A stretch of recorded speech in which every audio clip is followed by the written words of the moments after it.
When I was designing the space outside, on a hillside site, how many useful spaces could I get is what my goal was. So intentionally, this yard was carved into 3 main spaces: the patio, the circle garden, and the upper garden. All low water plants, all only needing deep water once a month during the hot season. They all bloom at different times. So you got this ever-changing garden, but the stuff is always green because they're from a dry climate. California native, Mediterranean, and South African plants. The limestone stairs, you have, a nice place for your foot, but they weren't wide enough. And I actually didn't initially know that that was going to happen until we started laying out those stairs, and I said, oh, I have a 2-inch gap. And I asked myself, what else could this be? And I said, oh, I could put plants here, and that would be really cool. And so I thought, well, what else could I do to make it not just plants? And it became this experimentation of different colors. Every stair has a different succulent. One is a yellow cast, one is a gray cast, one has a blue cast. So as you're walking, you notice it. I think when you go up a curved stair as opposed to a straight stair you're going to go up, you've got a purpose to get there from A to B. When you go up the winding staircase, you kind of experience the different spots as you come through the backyard. The circle garden that I'm still working on, the idea is that you don't see it. So you're in the lower patio and you don't see that there's a circle garden. When you come up the stairs, all of a sudden you look and here's this room, and you're like, wow. You should have wows in your garden, and you shouldn't be able to discover it all at once. It should take you time to actually really get to know a place and to see it. I have a lot of different themes in my garden, and I love succulents, but I don't want them everywhere. So I concentrate the succulents where the path is, because they're the ones that stay colorful all year round. So when the winter time, when everything else goes to sleep and I've pruned them back, I actually have a really focused bunch of color in the main path going up to my office at the cottage.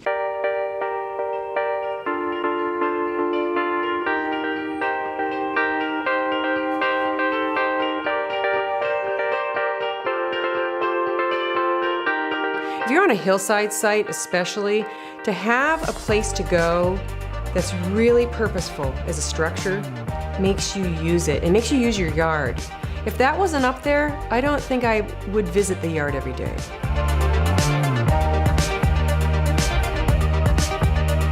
Well, when we first bought the house, the backyard was just a dirt pile. It was perfect as 2 boys, little trucks, shovels, hose, whatever, they could dig, and you wouldn't get mad because they dug a hole in the lawn or something like that. We created these little cardboard slides and water slides. They would slide down the dirt from one point to the other. It was hilarious. So we started by carving out the landscape, getting the stairs up there, and then putting the cottage there so that we would have an office. I restore a lot of older homes, and a lot of the stuff is still good.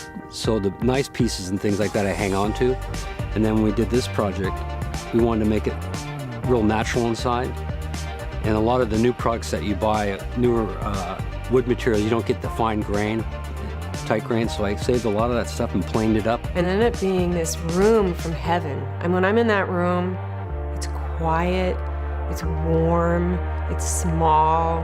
I am highly productive in that little space. What I like to incorporate in gardens besides useful spaces and functional art, which I call functional art, is surprises in a garden. In every garden, in every space, you should always have a chair or 2. I've had clients say to me, I don't need a chair there, I'm not gonna sit down. I said, yes, you will. You will. And chairs are inviting, so whether you sit in it or not, don't spend a lot of money. Find something odd and repaint it and put it somewhere in your garden. Interesting story about the chairs was Chris and I were driving home one day, and we saw this garbage truck out in front of a house, and the guy had them in his hand. He was about to throw them in the garbage truck. And I said, hey, wait. They were all rusty, but a place where I get stuff powder coated, there's a lady that brings in those type of old chairs. They sandblast them and powder coat them. I said, even though they're rusty, it's just surface rust. So I threw them in the truck and took them down there, and they sandblasted them, we picked a color, and they powder coated it. It's perfect. And it comes out, and they look brand new. About $60 a chair. And they were gonna crush those in the truck. It's far more exciting to find something and reuse it in a real purposeful way than it is to go out and buy new things all the time. We were out the coast one time, and there was a reserve, there was a barn falling down, and there had a bunch of stacked up corrugated metal there. So I worked some deal out and I ended up taken it home and I built that feature wall out of it. It was perfect because it covered a lot of area. It was same tones as everything. So when he said he saw these panels, I was like, man, you got to bring those home. He goes, we could put them on the wall. I was like, oh yeah. I was like so excited. And you know what? It ended up being like a way better choice, and it cost us nothing. My neighbor's fence was falling down. They asked me to build them a fence. So the material that was left from theirs, it was rotted on top and bottom, but the center portion of the board was in good shape. So what I did is I built them a new fence, and I took the old wood and I cut the rod off the top and bottom. And then my neighbors in the back, their fence was falling down, but she couldn't afford a new fence. So what I did is I took the old fence material from the side yard, and she said if I was going to build her a fence, she would like it painted. So the boards that I took off the other fence was already painted on one side. So when I built the back fence with using the old wood, I put the painted side on her side. On our side of the fence, since it was old growth wood, because the grain is really tight, I power washed it, lightly sanded it, and then I put a stain on it. And it looks like furniture. The back upper right-hand corner of my garden is really special because when we moved into the house, there was an oak tree that had started from an acorn, and it actually ended up growing quite straight. We decided to keep it. It just grows and leaps and bounds all on its own. And that inspiration of that tree became this thought that I was going to grow one limb that somebody could hang in the future, that somebody could hang their child's swing off of. So I've actually trained one of the branches for that purpose. I'm so crazy. And then I had the old chandelier from our kitchen when we first moved in. That became the candle chandelier hanging from that branch.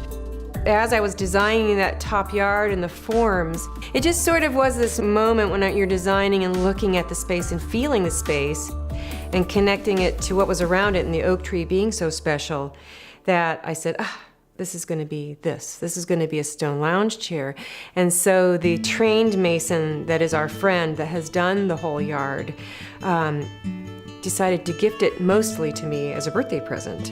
And so he spent one winter taking all the scraps from the Utah stone that we used in the front, and those were the pieces, the leftover pieces that he began with to build the stone lounge chair. I sort of had an image in my head. Stonemasons look at stones. They look at them, they examine them.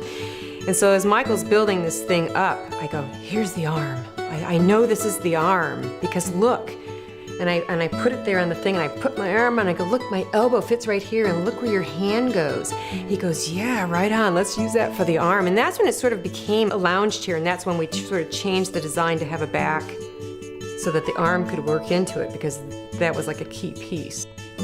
You know, I wake up sometimes and I think to myself, in the backyard here, all this stuff that took tons of hours of work, you sit there and you think, wow, did I really do that? There's this joyfulness that happened of using it for what it was and always having something to look forward to and actually enjoying the time of it being built.